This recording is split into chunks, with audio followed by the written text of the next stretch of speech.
ओम शांति। 30/12/2023 के बाबा के मधुर महावाक्य। बाबा कहे, मीठे बच्चे, शुभ कार्य में देरी नहीं करनी है। अपने भाई बहनों को ठोकर खाने से बचाना है। बूं बूं कर आसमान बनाना है। शुभ कार्य में देरी नहीं करनी है। अपने भाई बहनों को ठोकर खाने से बचाना है। बूं बूं कर आसमान बनाना है। प्रश्न, किस बात का अनर्थ होने से भारत कोड़ी मिसल बन गया है? किस बात का अनर्थ होने से भारत कोड़ी मिसल बन गया है? उत्तर, सबसे बड़ा अनर्थ हुआ है जो गीता के स्वामी को भूल गीता ज्ञान से जन्म देने वाले बच्चे को स्वामी कह दिया है। इसी एक अनर्थ के कारण सभी बाप से बेमुख हो गए हैं। भारत कोड़ी तुल्य बन गया है। अब तुम बच्चे बाप से सम्मुख में सच्ची गीता सुन रहे हो, जिस गीता ज्ञान से देवी देवता धर्म स्थापन होता है। तुम श्री कृष्ण के समान बनते हो। गीत, किसने ये सब खेल रचाया, सब कुछ करके अपना आप छिपाया। ओम शांति। ब्राह्मण कुलभूषण बच्चे समझ गए हैं कि बरोबर हमको स्वर्ग में बहुत अपरंपार सुख थे। हम बहुत खुशी में थे। हम जीव आत्माएं स्वर्ग में बहुत मस्ती में थी। फिर क्या हुआ? रंग रूप की माया आकर चटकी। विकारों के कारण ही इसको नरक कहा जाता है। नरक तो सारा है। अब ये जो भंवरी का मिसाल देते हैं, बमरी और ब्राह्मणी दोनों का काम एक है। बमरी का मिसाल तुम्हारे ऊपर है। बमरी कीड़े को ले जाती है, घर बनाकर उसमें कीड़े डाल देती है। ये भी नरक है, सब कीड़े हैं। परंतु सब कीड़े देवी देवता धर्म वाले नहीं हैं। जो भी धर्म वाले हैं सब नरकवासी कीड़े हैं। अब देवी देवता धर्म के कीड़े कौन हैं, ये कैसे पता पड़े कि ये हैं ब्रह्मावंशी ब्राह्मणियाँ हैं जो बैठ भूं भूं करती हैं। जो देवता धर्म के होंगे वही ठहर सकेंगे, जो नहीं होंगे ठहरेंगे नहीं। नरकवासी कीड़े तो सभी हैं। सन्यासी भी यही कहते हैं कि नरक, ये दुख सुख सब थोड़े समान हैं। उनको ये पता ही नहीं कि स्वर्ग में अथाह सुख है। यहाँ तो 5% सुख और 95% दुख है, तो इसको कोई स्वर्ग नहीं कहा जाता। स्वर्ग में तो दुख की बात नहीं रहती। यहाँ तो अनेक शास्त्र, अनेक धर्म तथा अनेक मतें हो गई हैं। स्वर्ग में तो एक ही धर्म, एक ही राज्य था।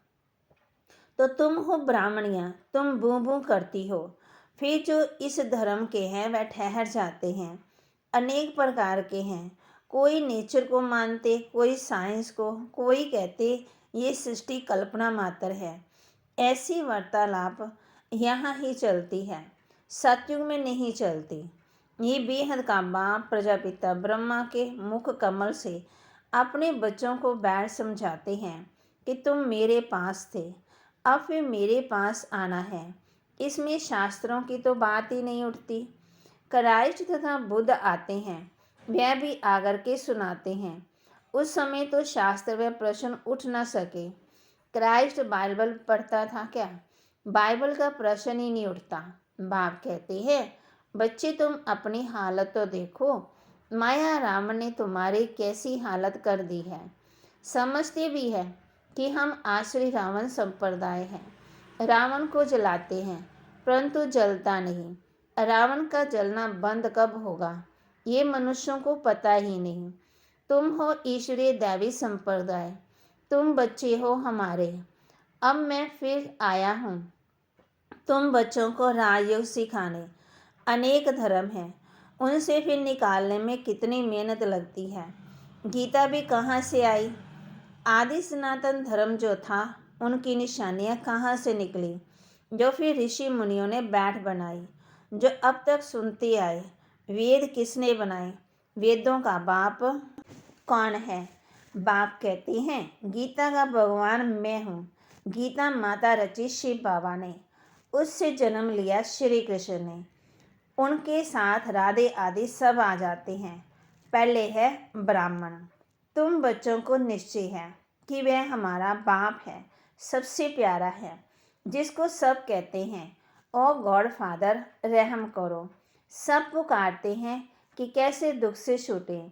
अगर भगवान सर्वव्यापी है तो फिर पुकारने की बात नहीं है। मुख्य है गीता की बात। कितने यज्ञ आदि रचते हैं, अब तुम ऐसे पर्चे छपाओ। अब कितना अनर्थ हो गया है, जहाँ तहाँ देखो गीता लिखते रहते हैं। गीता किसने रची, किसने गाई, कब गाई, किसने बनाई, कुछ भी पता नहीं है। श्री कृष्ण का यथार्थ परिचय नहीं है। बस कह देते हैं जिधर देखो तू ही तू, श्री कृष्ण ही कृष्ण। राधे के भक्त राधे के लिए कहेंगे राधे ही राधे। एक निराकार परमात्मा को ही कहे तो भी ठीक है, सबको क्यों कहते। गणेश के लिए भी कहेंगे। एक ही मथुरा शहर में कोई कहेंगे श्री कृष्ण है, कोई कहेंगे राधे है। कितनी मूंझ हो गई है, जिधर देखूं तू ही तू है। एक की मत न मिले दूसरे से। एक ही घर में बाप का गुरु अलग तो बच्चे का गुरु अलग। वास्ते में गुरु किया जाता है वानप्रस्थ में। बाप कहते हैं मैं भी आया हूँ इनकी वानप्रस्थ अवस्था में। दुनिया में तो कितना जो बड़ा गुरु होता है उनको उतना नशा रहता है। आदि देव को महावीर भी नाम दिया है। हनुमान को भी महावीर कहते हैं। महावीर तो तुम शक्तियाँ हो। दिलवाड़ा मंदिर में शक्तियों की शेर पर सवारी है और पांडवों की हत्या हाथियों पर। मंदिर बड़ा युक्ति से बना हुआ है, तुम्हारा यादगार है। तुम तो उस समय होंगे ही नहीं जो तुम्हारा चित्र दे। मंदिर तो द्वापर से बने हैं, तो तुम्हारा चित्र कहाँ से आएगा। सर्विस तो तुम अभी कर रहे हो, बातें सब अभी की हैं। उन्होंने बाद में शास्त्र बनाए हैं। हम अगर गीता का नाम ना ले तो मनुष्य समझेंगे पता नहीं ये कौन सा नया धर्म है। कितनी मेहनत लगती है। वह इस दुनिया में सिर्फ धर्म स्थापन करते, तुमको तो नई दुनिया के लिए बाप तैयार करते हैं। बाप कहते हैं मेरे जैसा कर्तव्य कोई कर न सके। सब पतितों को पावन बनाना पड़ता है। अब तुम बच्चों को वार्निंग देनी पड़े। भारत में कितना अनर्थ हो गया है, जिस कारण भारत कोड़ी तुल्य बना है। बाप ने गीता माता द्वारा श्री कृष्ण को जन्म दिया। उन्होंने फिर श्री कृष्ण को गीता का स्वामी बना दिया। गीता का स्वामी तो शिव है। कहते हैं गीता हमारी माता है, शिव हमारे पिता हैं। उसने गीता से श्री कृष्ण को जन्म दिया। तुम सब समझे हो। सुनाने वाला एक शिव बाबा है।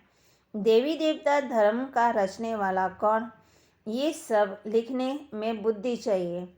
गीता से हम जन्म ले रहे हैं, मम्मा राधे और ये फिर श्री कृष्ण बनेगा। ये गुप्त बातें हैं, ब्राह्मणों का जन्म कोई समझ ना सके। बात इस श्री कृष्ण और परमात्मा की है। ब्रह्मा, श्री कृष्ण और शिव बाबा, ये सब बातें गूढ़े हैं।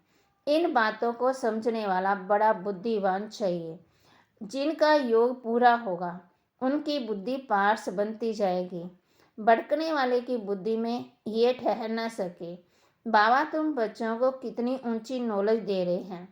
विद्यार्थी अपनी बुद्धि भी चलाते हैं, तो अब भी बैठकर लिखो। बाबा कहे शुभ कार्य में देरी नहीं करनी चाहिए। हम सागर के बच्चे अपने भाई बहनों को बचाएं।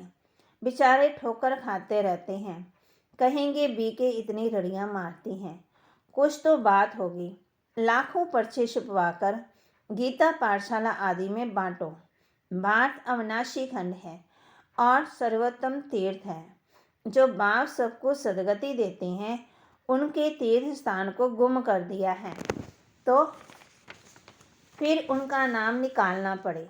फूल चढ़ाने लायक एक शिव है, बाकी तो सब व्यर्थ है। गीता पाठशाला बहुत है। बाप कहते तुम ड्रेस बदल कर कहाँ भी जाओ, फिर बल समझे ये बीके होंगे। ऐसे प्रश्न कोई पूछ न सके। अच्छा, तुम समझते हो कि शिव बाबा ब्रह्मा तन में बैठ ये बातें समझाते हैं। जो बाबा स्वर्ग का मालिक बनाने वाला है वह अब भी आया है। जब तक ब्राह्मण ना बने तब तक देवता बन न सके। ब्राह्मण कुल देवताओं से भी ऊंच है। सबकी आत्मा पावन बन रही है। तुम फिर नई दुनिया में जन्म लेंगे। अच्छा, मीठे मीठे सिकिलदे बच्चों प्रति माता पिता बाप दादा का याद प्यार और गुड मॉर्निंग। रूहानी बाप के रूहानी बच्चों को नमस्ते। रूहानी बच्चों की रूहानी बाप दादा को दिलवा जान सिकवा प्रेम से नमस्ते। फिर है रात्रि का क्लास 12:1:69 की। तुम बच्चे एक बाप की याद में बैठे हो। एक की याद में रहना, इसे कहेंगे अव्यमचारी याद। अगर यहाँ बैठे भी दूसरे कोई की याद आती है तो अव्यमचारी याद नहीं कहेंगे। खाना पीना रहना एक घर में, याद दूसरे को करना, ये तो ठगी हो गई। भक्ति भी जब तक एक शिव बाबा की करते हैं तब तक अव्यमचारी भक्ति हुई। फिर औरों को याद करना है, फिर अनेकों की भक्ति हो गई। अभी तुम बच्चों को ज्ञान मिला है। एक बाप कितनी कमाल करते हैं, हमको विश्व का मालिक बनाते हैं, तो उस एक को याद करना चाहिए। मेरा तो एक, परंतु बच्चे कहते हैं शिव बाबा की याद भूल जाती है। वाह, भक्ति मार्ग में तुम कहते थे हम एक की ही भक्ति करेंगे, वही पतित पावन है। और तो कोई पतित पावन नहीं कहा जाता, एक को ही कहा जाता है, वही ऊंच से ऊंच है। अभी तो भक्ति की बात नहीं है, बच्चों को ज्ञान है। ज्ञान सागर को याद करना है। भक्ति मार्ग में कहते हैं आप आएंगे तो हम आपको ही याद करेंगे, तो ये बातें याद करनी चाहिए। बाबा कहे हर एक अपने से पूछे कि हम एक बाप को याद करते हैं या अनेक मित्र संबंधी आदि को याद करते हैं। एक बाप से ही दिल लगानी है। अगर दिल और तरफ गई तो फिर अनेकों की याद हो गई। बाप कहते हैं बच्चे माँ में कम याद करो, फिर वहाँ तुम्हें दैवी संबंधी मिलेंगे। नई दुनिया में सभी नए मिलेंगे, तो अपनी जांच रखनी है कि हम किसको याद करते हैं। बाप कहते हैं तुम मुझ परलौकी बाप को याद करो, मैं ही पतित पावन हूँ। कोशिश कर और तरफ से बुद्धि यू हटाकर बाप को याद करना है। जितना याद करेंगे उतना ही पाप कटेंगे। ऐसा नहीं कि जितना हम याद करेंगे उतना बाबा भी याद करेंगे। बाप को कोई पाप थोड़ी काटने हैं। अभी तुम यहाँ बैठे हो पावन बनने के लिए। शिव बाबा भी यहाँ हैं। उन्होंने अपना शरीर तो है ही नहीं, लोन लिया हुआ है। तुम्हारी बाप से प्रतिज्ञा की हुई है, बाबा आप आएंगे तो हम आपके बन नई दुनिया के मालिक बनेंगे। अपने दिल से पूछते रहो, ये तो जानते हो बुद्धि योग की लिंक घड़ी घड़ी बाप से टूट जाती है। बाप जानते हैं लिंक टूटेगी, फिर याद करेंगे, फिर टूटेगी। बच्चे नंबरवार तो पुरुषार्थ करते ही हैं। अच्छी रीति याद में रहो तो बाप कहते राजधानी में आ जाएंगे। अपनी जांच करते रहो, डायरी रखो सारे दिन में हमारा बुद्धि योग कहाँ कहाँ गया, तो फिर बाप समझाएंगे। आत्मा में जो मन बुद्धि है वह भागती है। बाप कहते हैं भागने से घाटा पड़ जाएगा, मुझे याद करने से बहुत फायदा है, बाकी तो नुकसान ही नुकसान है। बाबा कहे याद करना है मुख्य एक को, अपने ऊपर खबरदारी रखनी है। कदम कदम पर फायदा है, कदम कदम पर घाटा है। 84 जन्म देहधारियों को याद कर घाटा ही पाया। एक एक दिन होकर 5000 वर्ष बीत गए, घाटा ही हुआ। अभी बाप की याद में रह फायदा करना है। ऐसे विचार सागर मंथन कर ज्ञान रतन निकालने हैं। बाप की याद में एकाग्रचित हो लगना है। कई बच्चों को कौड़ियाँ कमाने की चिंता रहती है, माया धंधे आदि के विचार ले आती है। धनवान को तो बहुत विचार आते हैं, बाबा क्या करे।